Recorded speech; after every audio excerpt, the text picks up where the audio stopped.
Hi, I'm Laura Mize, pediatric speech-language pathologist, and welcome to TeachMeToTalk.com's Therapy Tip of the Week. For the last couple of weeks, we've been talking about how to build pretend play into toddlers with developmental delays who don't seem to be acquiring these skills on their own. Remember, in the first 2 weeks, we've talked about the routines that you can establish and why pretend play is so important. And in the very first segment in this series, I talked about the other foundational things that you'll need to know when you're working on this with toddlers, as in what joint attention is and how important it is to establish that. So go back and watch those previous segments if you've not watched them before, so that this makes more sense to you. Last time we talked about all the things that you'll need in an introductory set to start to target pretend play. Today we're moving just beyond that to that very next little step that we're helping children, again, start to move from being so concrete to the beginnings of symbolism or symbolic play. We talked about using feeding a baby and giving a baby a drink in the last two segments. Today, if you have a child who's not really getting that, what I've done before is put real food in the container that we're using. And again, this is such a fun little container for toddlers. It's a hinged metal container. You might find cough drops in a container like this if you don't have it, or some other material that wouldn't even be appropriate for a kid, but you can snag the container and use it for this activity. And so to open up and find the surprise of the real food to feed the baby does help a toddler understand that whole feeding process. The other thing that you want to do when you're feeding and pretending to feed babies is use a lot of sound effects. And we've talked about that the last couple of weeks.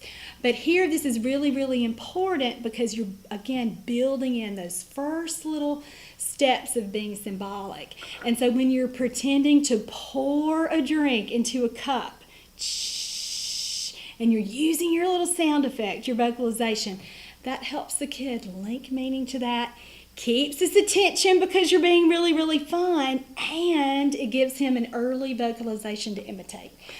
You can find out other vocalizations and how to use that with a toddler in my new book, Building Verbal Imitation with Toddlers, if you need some more information about that, or if you need the whole list of vocalizations to use, that's in here as well. In the back of this book, there's also a section that lists all of the ideas that I've used last week and in the coming weeks with baby dolls. It listed there in one place so that you can have all those ideas together. So great resource if you've not gotten that yet. All right, beyond feeding, what else can we do at this step of pretend play? I like to make the doll pretend to go to sleep. You can have lots of accessories with this as well. You can just use your blanket here. And I also have this teeny tiny little pillow that came with another set. And you'll know the size ratio is off. This is much too tiny a pillow for the baby doll's head. But who cares? A toddler is certainly not going to care about that. And again, this may be just enough of a hook to keep him involved with you. You can do your play routines that you've used with him for a long time. You can do peekaboo with the blanket, or again, you're pretending to put the baby to sleep. I love this little carrier that I have. So many toddlers get such a kick out of this because they can put their baby dolls in there. You can practice other verbs like swing, or your vocalizations like wee, in addition to putting the baby to sleep. Now, I have a verbal routine that I use with toddlers called the Night-Night Game. It's in my therapy manual, Teach Me to Play with You, and in Teach Me to Talk, the therapy manual, and I've also included it in Building Verbal Imitation in Toddlers.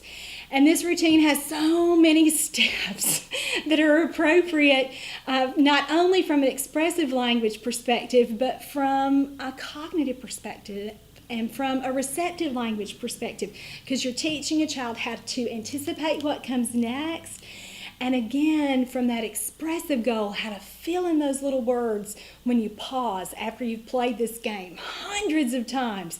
so that he or she really knows what to expect and can plug those words in.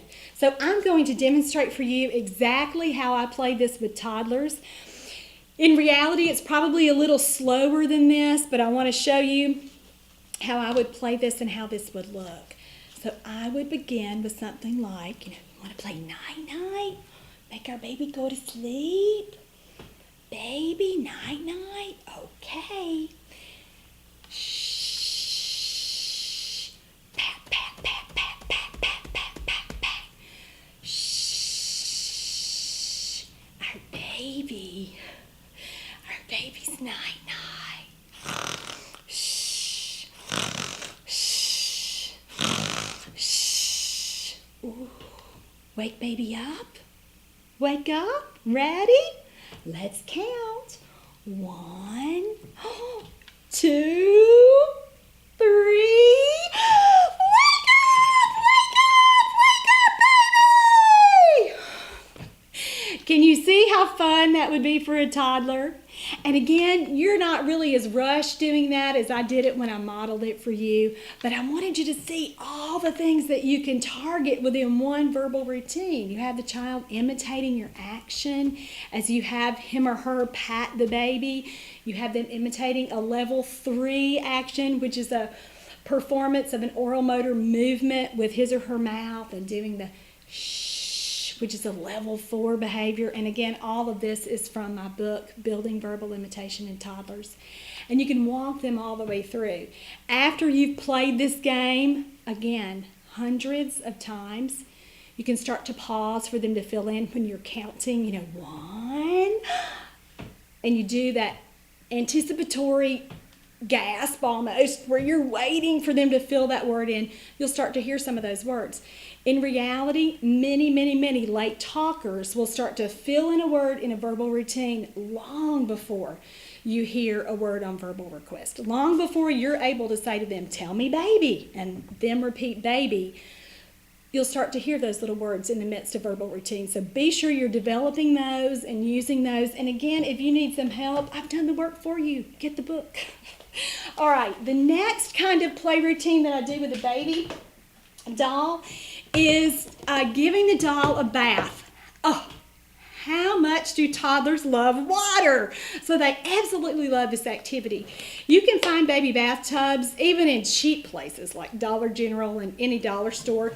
If you don't have a baby bathtub, oh my goodness, use an empty white box. I have used an empty white box for a bathtub in a pinch a lot of times, and toddlers love it. Moms love it too because it gives them another idea, and it's, again, cheap, cheap, cheap.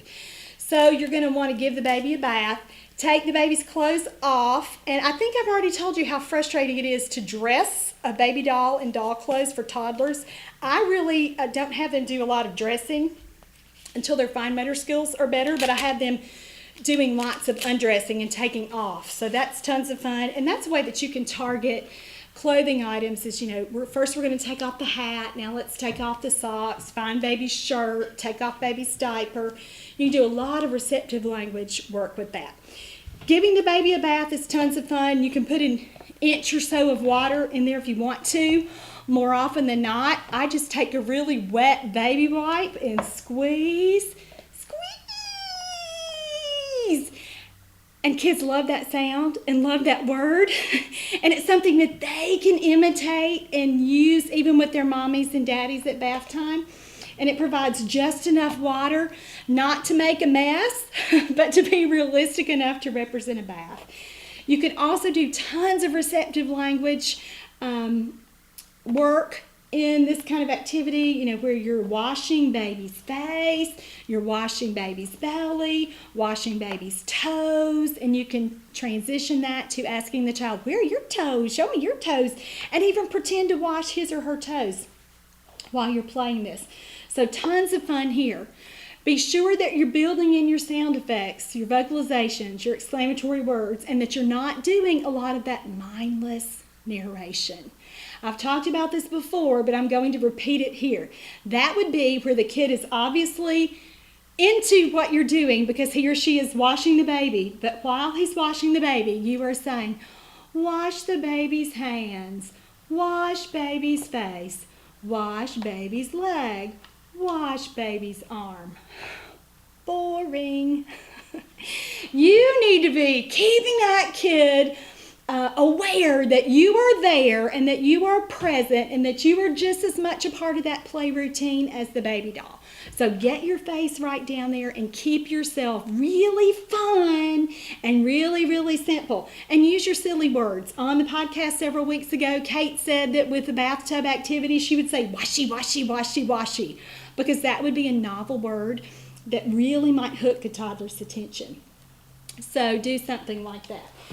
One other thing that you can do with the baby doll that's loosely related is pretending to brush the doll's teeth. So get any child's toothbrush. Now, I don't do this with toddlers who are still really mouthy and really oral because I think that's gross and germy. If you have a kid like that and you still want to do this, you might ask mom to go get his or her own toothbrush and do it with that. But you can pretend to brush baby's teeth. And again, this is how you're working in that symbolism.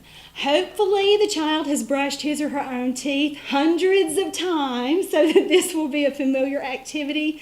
But get yourself a pretend tube of toothpaste or maybe even a travel-sized toothpaste and squeeze most of the toothpaste out so that you're not going to have a mess on your hands if the kid accidentally squeezes it. But just pretend. And again, use a little sound effect like shh as you're squeezing the toothpaste out, and then pretend to brush the baby doll's teeth. You can sing lots of cute songs here. I usually sing, this is the way we brush your teeth, brush your teeth, brush your teeth. This is the way we brush your teeth early in the morning. Whatever song you want to come up with, whatever, as long as you are being consistent and repetitive and simple, and so that you're teaching mom that same song so that she can use it in the middle of her child's daily routines. I want to show you one more fun activity to do with dolls or characters, and that's to pretend like the doll is hurt. Invest in some cute Band-Aids. Plain Band-Aids will work just fine. Raid your medicine cabinet, but boy, can a 2-year-old have fun with a Band-Aid. And you can target lots of simple directions with this, with open the Band-Aid. And again, you can target lots of cute little words, whatever the family uses to represent their word for hurt. It might be boo-boo, it might be owie, it might be ouch, whatever. But toddlers absolutely love playing with Band-Aids. So you can ask, where should the Band-Aid go? Baby's toes or baby's knee. Give lots of choices. If a child is a pretty good single word imitator, choices will be a great strategy for you to use at this point in therapy. But Band-Aids are so worth it, and kids love it and will stay with you. And who cares if you use the whole darn box with one kid? That's part of the fun.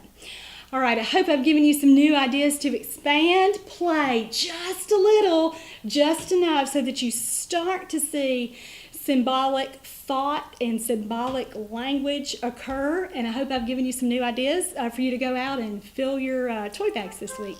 Thanks so much for joining me, and I'll see you next time.